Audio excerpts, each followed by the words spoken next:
Hey everybody, welcome back. Happy Tuesday. I'm just in the English office, needed some space to talk to you today.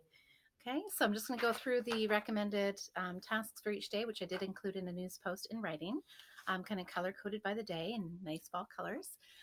Remember, those are a guideline, so you can work at your own pace. You need to get through the content and activities and all the tasks for Unit 1 to Activity 1 by Friday. So however you choose to do that is totally fine. I know some people have been asking me, they like knowing what they should get done each day to stay on track. So that's why I'll continue to do this. Okay, so today's Tuesday. I would recommend completing the Minds On activity.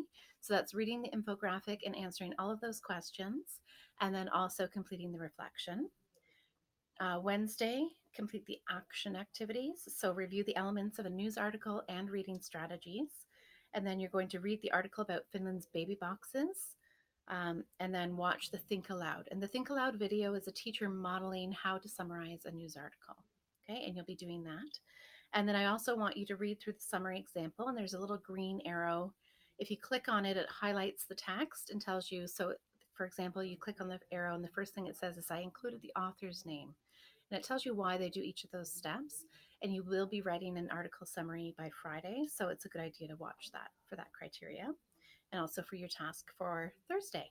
So Thursday are the practice activities. So one is generate criteria for summarizing a news report and posting that in a discussion. So you need to create your own thread, post it, and you also need to comment on at least two other posts, right? So I had a similar idea. I'm wondering, oh, that was an interesting thought.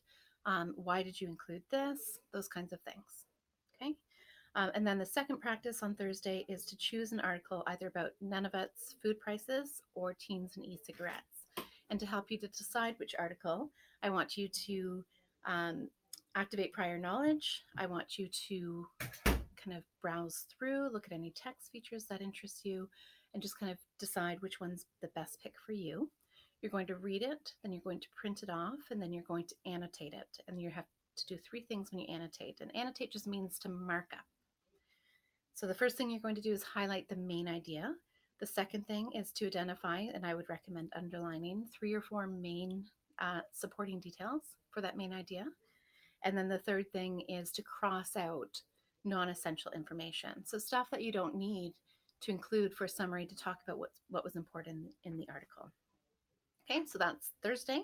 Friday then brings us to consolidation, and that's where you're going to actually write a news report summary for the article that you read and annotated. So whichever one of those you chose to do, use your notes, and it will help you to complete that task. And make sure you go through the criteria. I'll be reviewing the criteria later this week with you in another news post, but make sure you're looking, if you're working ahead, that you look at all of those separate things. Okay, so it's going to be a great week. We're going to move on to Unit 2, Activity 2 next week.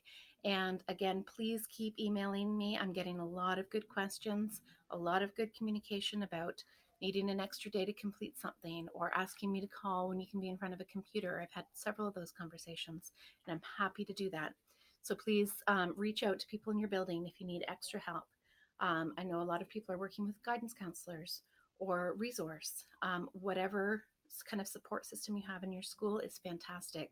And if you have an e-learning teacher in your school, I'm your teacher for this course, but if they're teaching e-learning, they're pretty familiar with this layout. And I know I've had Saunders kids come to me and say, I know you're not my teacher, but can you show me how to get into my discussion? And I'm happy to do that. So there might be somebody in your building who's willing to do that as well. Okay. And your guidance counselor can help you figure that out as well. Okay. So have a great week, and I'll talk to you soon.